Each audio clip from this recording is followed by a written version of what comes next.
di rumah. Okey, terima kasih cikgu. Sekarang ni kita kepada Ustaz Muzakir pula.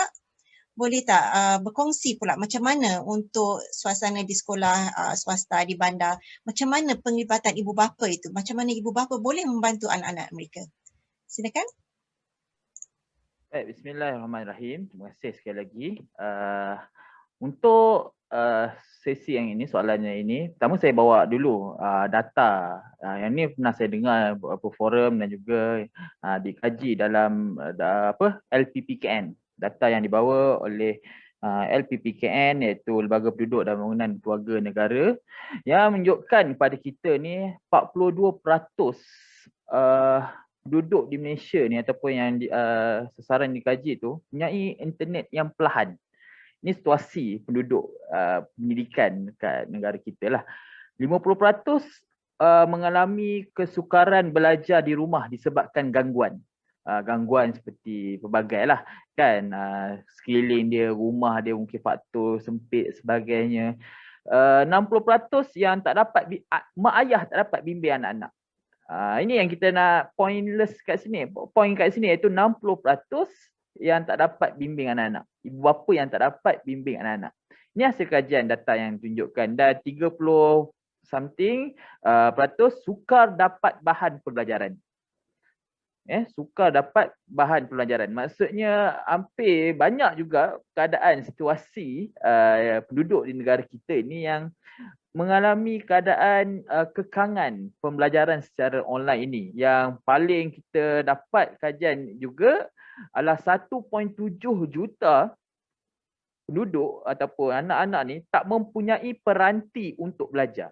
Peranti lah macam mana yang kita tengok sekarang ni, berbagai NGO ataupun yang berhormat yang cuba memberi peranti-peranti kepada belajar dan sebagainya.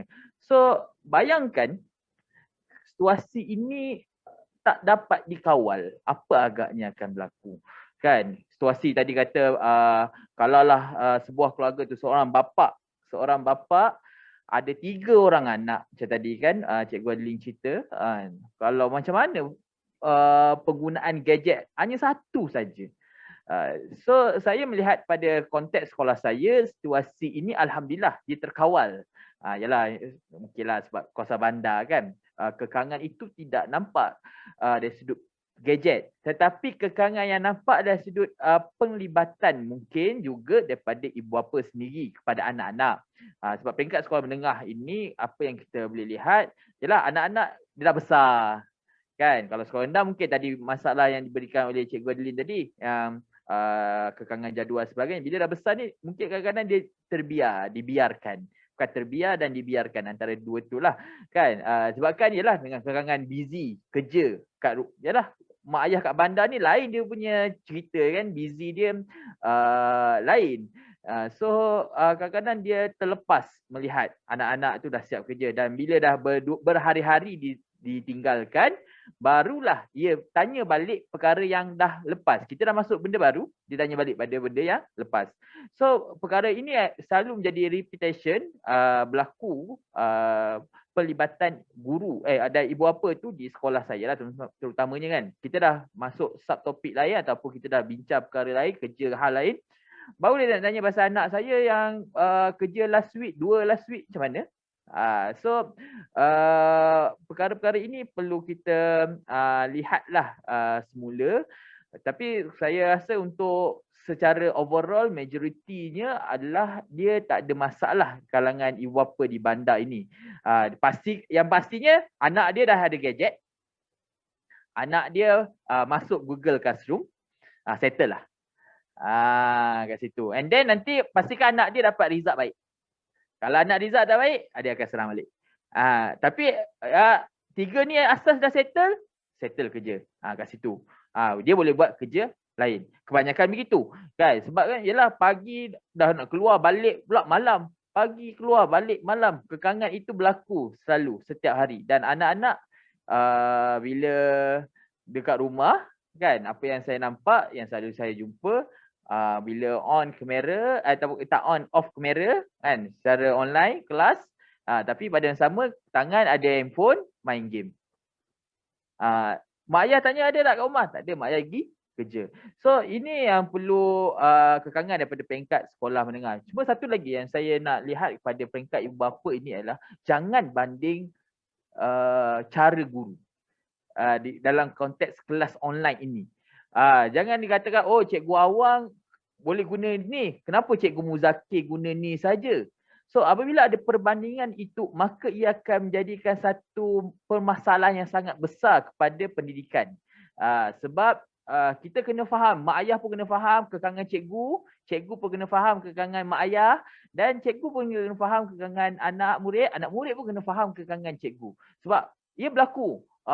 Semalam saya masuk kelas matematik Cikgu Syazwan ni best, tapi hari ni masuk kelas BI Cikgu Muzakir macam kenapa guna cara lama sebagainya. So apabila ada perbandingan begini, maka ia akan menjadi satu gap antara mak ayah yang sangat mak ayah dengan guru tu sangat besar lah. Kita kena terima keadaan ni. Semua orang tengah berubah prosesnya. Mungkin ada prosesnya yang laju. Mungkin cikgu yang ajar math power tadi sebab ada gadget, prosesnya laju perubahan dia. Kan, ada cikgu yang ni kita kena terima. Dan mak ayah pun, kalau kita sebagai cikgu pula, kita kena terima anak-anak yang mungkin dia tak mampu untuk ada gadget yang semahal ataupun gadget yang cantik, yang bagus sebagainya.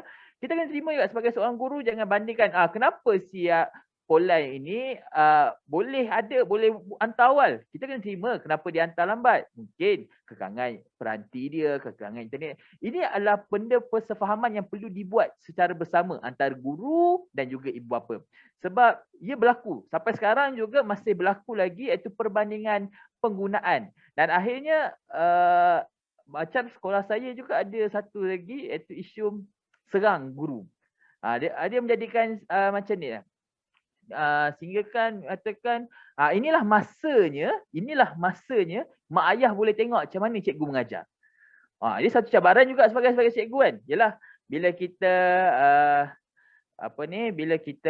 bila kita online ni, mak ayah depan mata kat rumah, duduk sebelah anak, dia tengok cikgu bila kat sekolah lain lah kan. Bila kita dekat rumah ni ni satu kekangan yang sebagai cikgu saya rasa kena berhati-hati, kena pandai. Yalah, kadang-kadang kita ni dengan anak murid lain dia punya interaksi dia, komunikasi dia.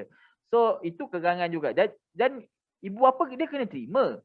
Jangan sampai cikgu kenapa marah anak saya? Ini berlaku ni. Cikgu kenapa marah anak saya?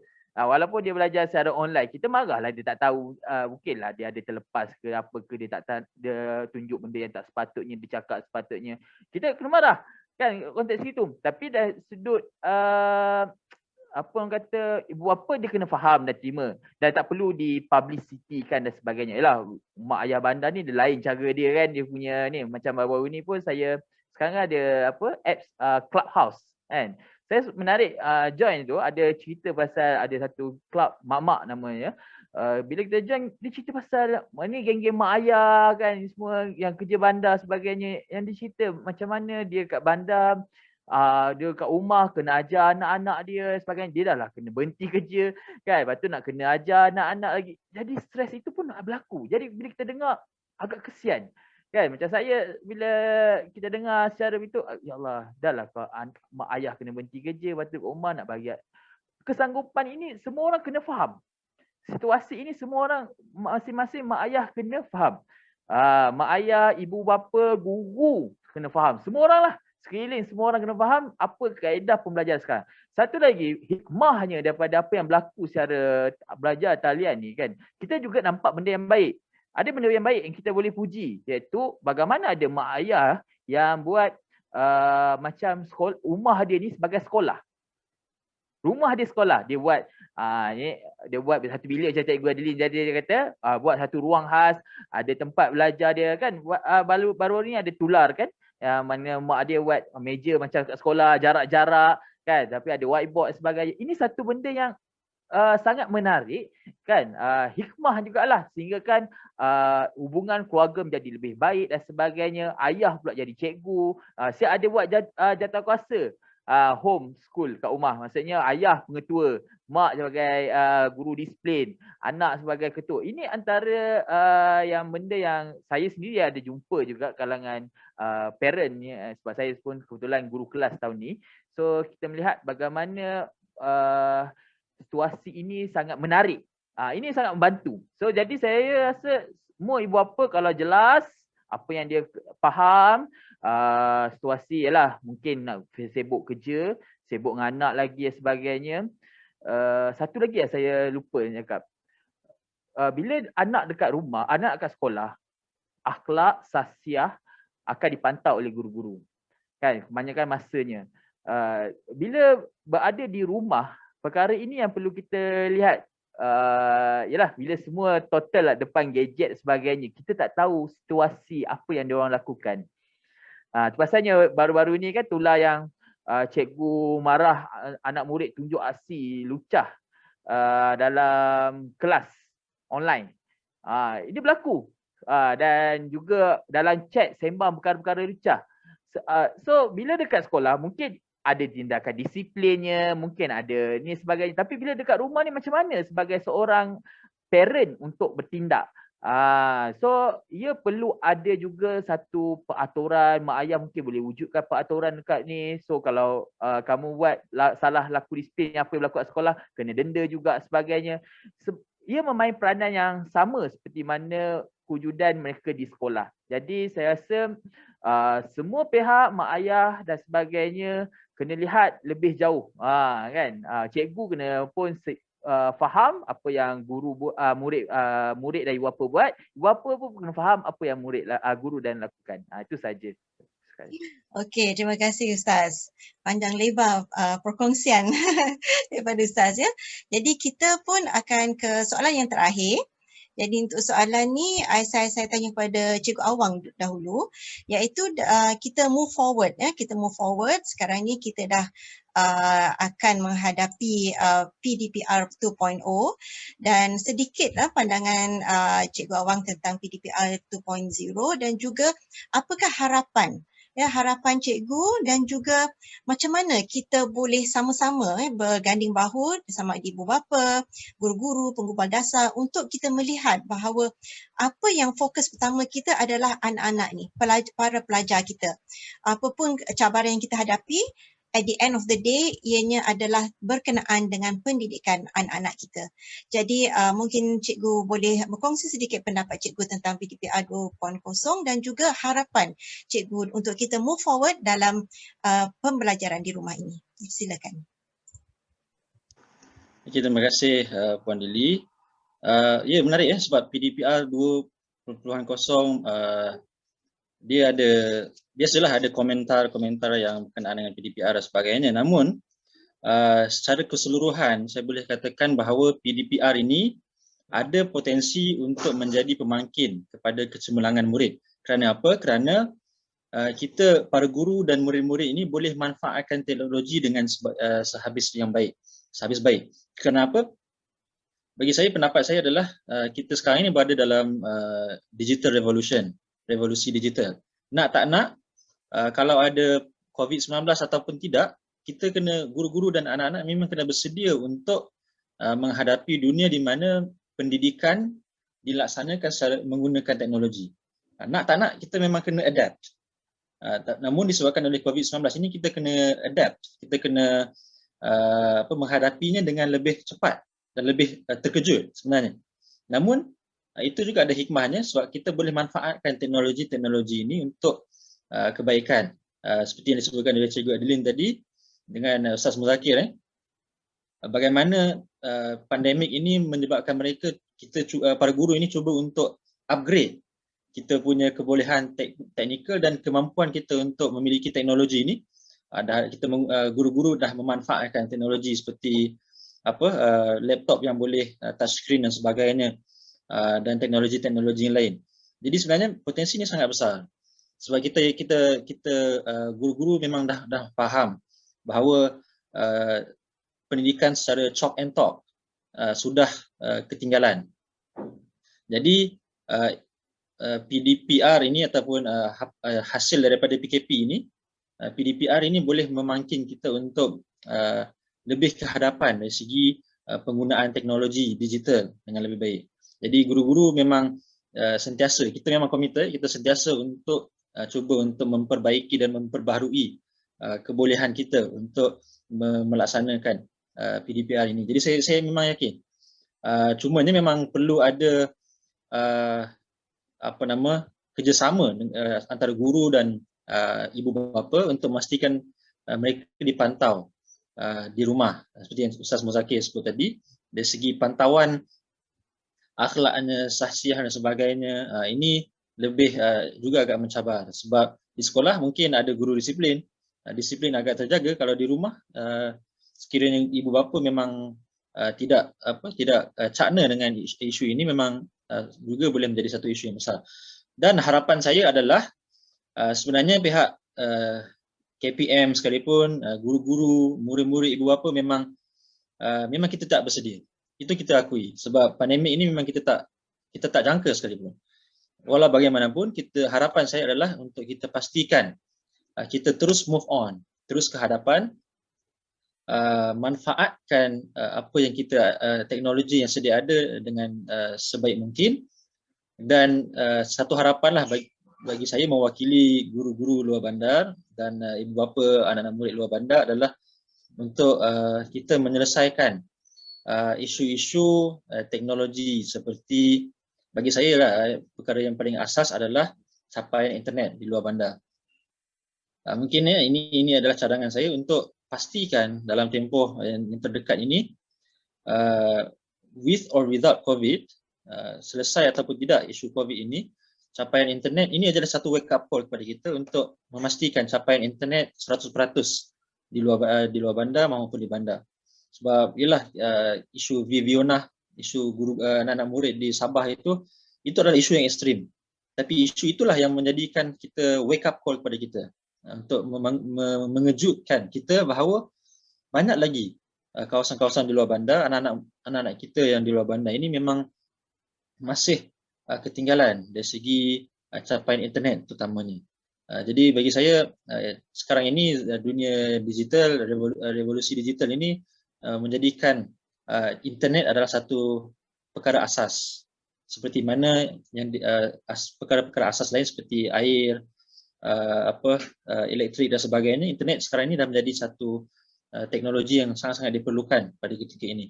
Jadi harapan saya mewakili guru-guru dan masyarakat luar bandar adalah paling penting adalah capaian internet kita harapkan agar dia dapat diperbaiki pada masa akan datang.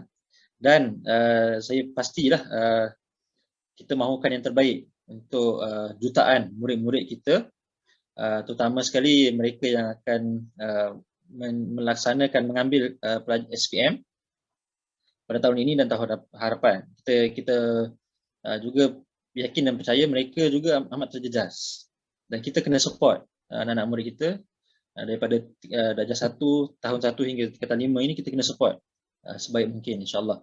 Dan bagi saya memang saya tak ada masalah dengan komitmen guru-guru, memang sangat baik. Ada satu artikel menyebut komitmen guru di Malaysia ini adalah antara yang terbaik di dunia. Itu adalah satu kita kata pencapaian ataupun satu acknowledgement yang sangat baik untuk guru-guru.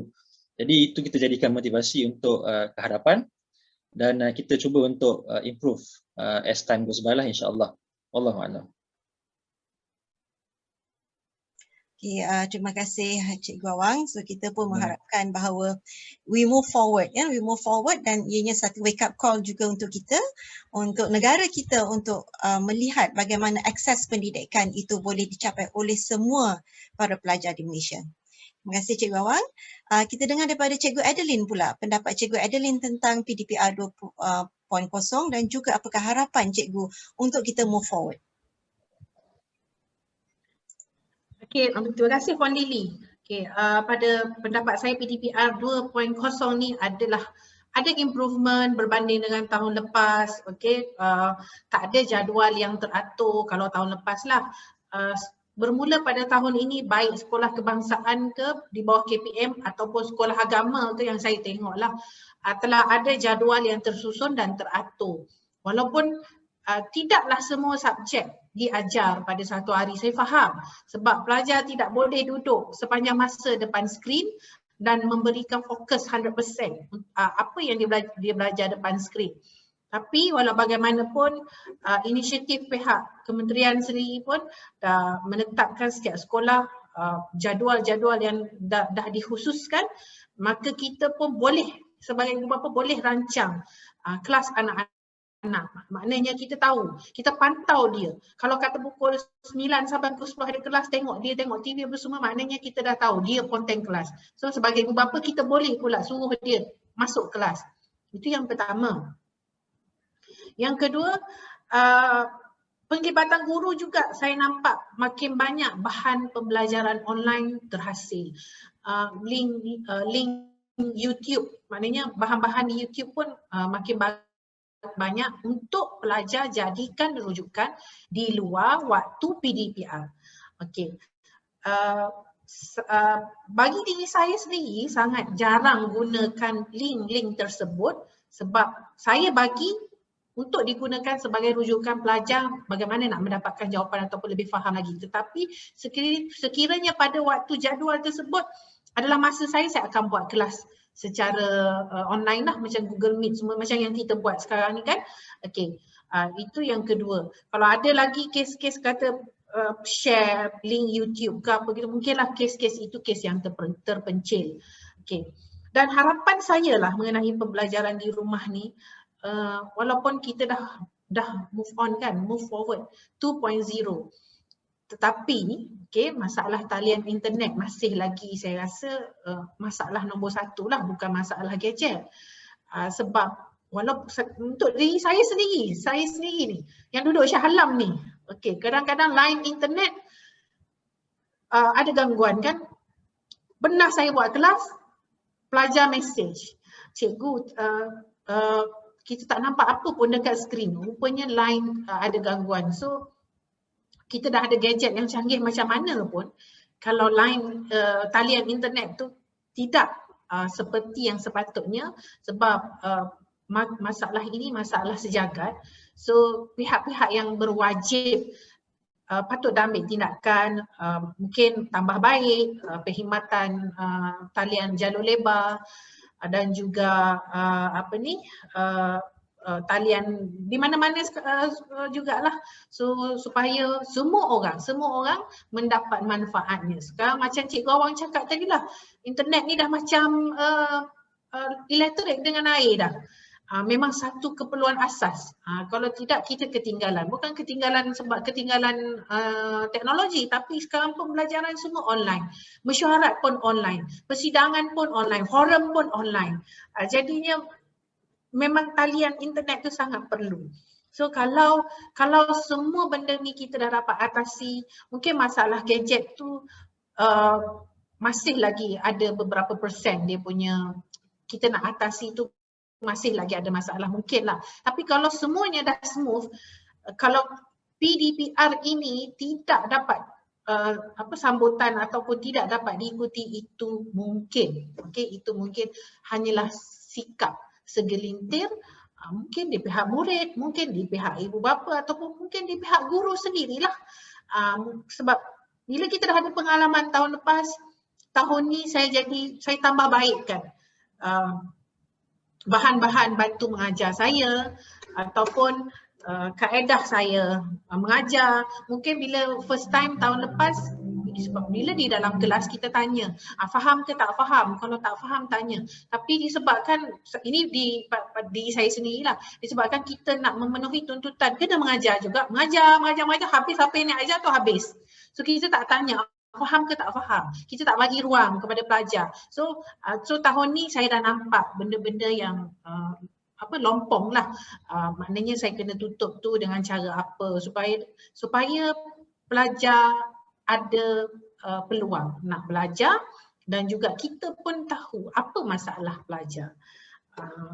Dan juga harapan saya jugalah ibu bapa berikan juga, walaupun ibu bapa tak perlu mengajar pun sebenarnya, kalau dah cikgu dah buat tugas dia, dah jalankan tugas dia, ibu bapa hanya perlu pantau sahaja kehadiran anak ataupun penglibatan anak semasa kelas online.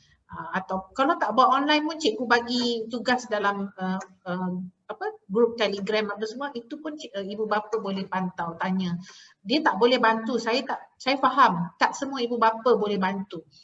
anak-anak dalam pelajaran dia, tapi setidak-tidaknya dia bantu dari segi memantau dia buat homework atau tidak, dia faham atau tak faham.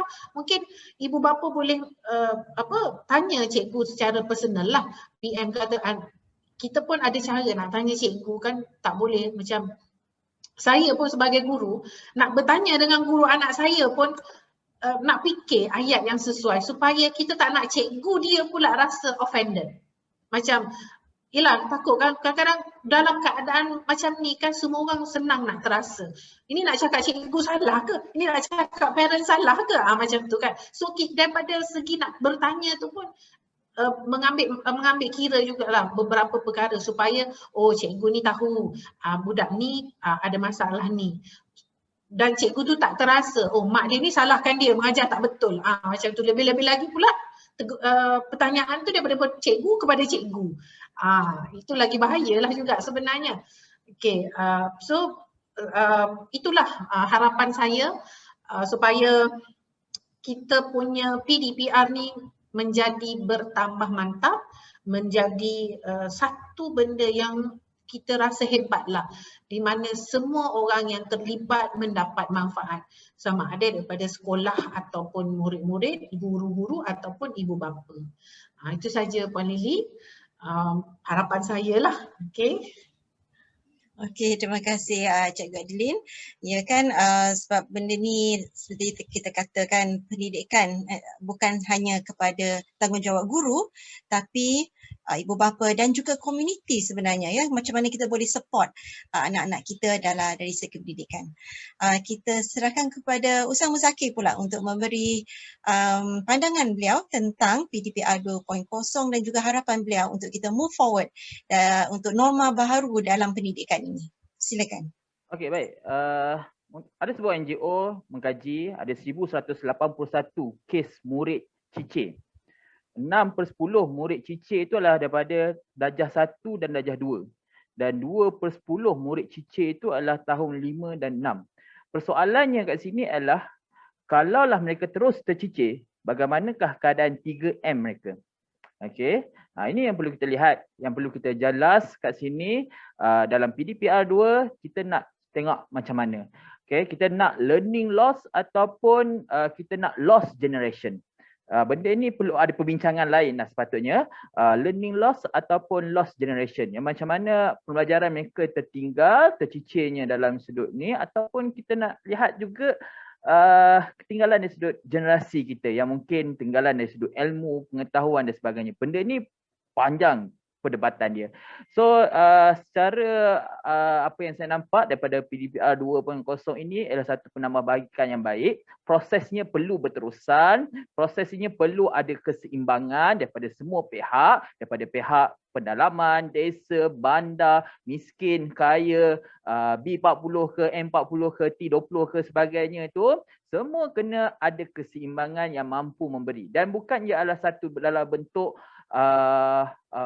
paksaan tapi fleksibel, yang mana kesesuaian itu boleh dilakukan oleh guru-guru selesa mengajar, anak murid selesa menerima, ibu bapa selesa memantau. Benda ini perlu diseimbangkan. Kerana apa? Macam baru-baru ni pun dalam jadual PDPR 2.0 pun mungkin ada cakap-cakap belakang guru-guru yang tentang kekangan-kekangan yang berlaku dan sebagainya, kekangan masa, jadual yang terlalu padat sebagainya, bukan tak boleh nak buat macam sekolah biasa, kita dalam keadaan online. Tapi kita perlu terima keadaan supaya ia berlaku dalam proses yang lebih baik. Jadi harapan secara kesimpulannya, saya berharap semua pihak, terutamanya guru dan ibu bapa, perlu bekerjasama bagi memastikan PDPR ini berjaya lakukan dengan menutup kelemahan masing-masing semaksimum yang mungkin. Guru jangan cari salah ibu bapa, dilema ibu bapa yang berlaku. Guru-guru, ibu bapa pula jangan cari masalah dan cabaran yang berlaku pada guru-guru. So tutup, kita abaikan dulu kelemahan kecil kita, tapi masalah kesungguhan pelajar mengikut PDPR walaupun secara ulangan ke, lewat hantar kelas ke, datang kelas dan sebagainya, masuk melalui telefon dan sebagainya ke apa ke, menjawab soalan di state ke, itu yang perlu kita lihat. Bagaimana kesungguhan dan komitmen pelajar itu. Kita bantu sama-sama. Kita bagi momentum, semangat pada mereka. Counselling kepada mereka. Bagi kata-kata motivasi kepada mereka. Yalah, kalau kita berada di tempat anak-anak ni, agaknya macam mana? Mujurlah kita terlepas. Tapi kita dalam keadaan yang lain. Anak-anak ni stresnya berbeza. So kita kena mindset balik mereka sebagainya. Yang kedua, kita kena akur. Inilah cabaran yang kita kena lalui. Bukannya saling menyalahkan, tapi sama-sama kita belajar dan perbaiki. Andai tuan-tuan berada di tempat guru, kita juga tahu macam mana masalah yang tuan-tuan akan hadapi. Andai tuan-tuan, puan-puan berada di tempat ibu bapa, kita akan tahu macam mana masalah tuan-tuan akan hadapi. Jadi kalau macam inilah kita ambil analogi sikit, kalau dulu kita hidup senang, semua ada, makanan buka peti je ada. Tiba-tiba kita sesat dalam hutan untuk terus hidup, wajarkah kita meratap dan bandingkan apa yang kita hadapi ini? Kita pastinya akan cari proses, akan cari kaedah, akan cari cara untuk kita selamatkan diri berbanding kita berada dekat rumah dan juga dekat hutan. So yang last sekali, ingat ini. Pada ibu bapa, pada guru-guru, pada anak murid, keberkatan ilmu itu. Ingat, walaupun kita belajar secara online, keberkatan ilmu itu sangat penting. Itu pasalnya ada adab-adab bila kita belajar secara online. Buka kamera misalnya. Bertanya soalan, tanya bukan macam kawan misalnya. Kan, ini chat kat chat, ruangan chat kat Google Meet tu, tanya cikgu macam tanya kat kawan. So dia ada adab macam mana kita kat sekolah, itulah adabnya juga kita dalam kelas online. So keberkatan ilmu itu ada pada ibu bapa. Dekat rumah pun apa salahnya anak murid salam mak, ya mak nak pergi sekolah ni, duduk kat meja sendiri sebagainya. So adab, jangan baring, ada sebab ada berlaku, ada yang baring atas katil semata-mata, yang atas pakai baju sekolah, bawah terbuka sana sini. Kita nak berlaku macam itu. Itu keberkatan yang perlu kita ada pada ilmu. Marilah sama-sama kita bersama agar keberkatan ini tidak ditelan unsur iri hati, sombong, rasa nak mengutuk, mencari masalah, buruk sangka dan sebagainya. Tiada siapa pun nak keadaan ini berlaku, namun siapalah kita untuk menolak takdir ini, kita mesti hadapi bersama-sama. InsyaAllah, anak-anak murid kita, guru-guru dan semuanya akan menghadapi pembelajaran secara normal ini ataupun secara baru ni dalam keadaan lebih baik, selesa dan rasa inilah yang kita akan hadapi sampai bila insyaAllah. Terima kasih. Terima kasih Ustaz Muzaki, seorang yang biasa berpidato kan. Jadi kita nampak rumusan yang begitu menyeluruh dan bersemangat daripada Ustaz. Dan saya juga tertarik dengan learning loss versus lost generation. Dan saya ingin kaitkan sebagai kata penutup untuk kita kembali melihat apakah falsafah pendidikan kebangsaan, iaitu kita ingin membentuk insan yang seimbang dari segi JERI, jasmani, emosi, rohani dan intelektual. Jadi apabila kita melihat kepada pembelajaran di rumah sama secara online atau offline, bukan sekadar fokus kita kepada intelektual, tetapi kita perlu juga melihat bagaimana kita boleh membantu anak-anak kita untuk sama-sama seimbang dari segi jasmani mereka, emosi mereka dan rohani. Sebab kita tak mahu kerana kita fokus kepada akademik, kepada intelektual, perkembangan intelektual sahaja, kita akan melahirkan anak-anak yang tidak seimbang, di mana kesihatan dan juga perkembangan jasmani, emosi dan rohani mereka tidak diberi perhatian dan perhatian daripada guru-guru dan ibu bapa juga. So kita harap kita kembali sebagai pendidik, kita kembali kepada falsafah pendidikan kebangsaan dan melihat bagaimana kita sebagai pendidik dan juga sebagai ibu bapa boleh sama-sama mengembangkan anak-anak kita sebagai insan yang seimbang, yang boleh menyumbang kembali kepada negara kita di masa hadapan.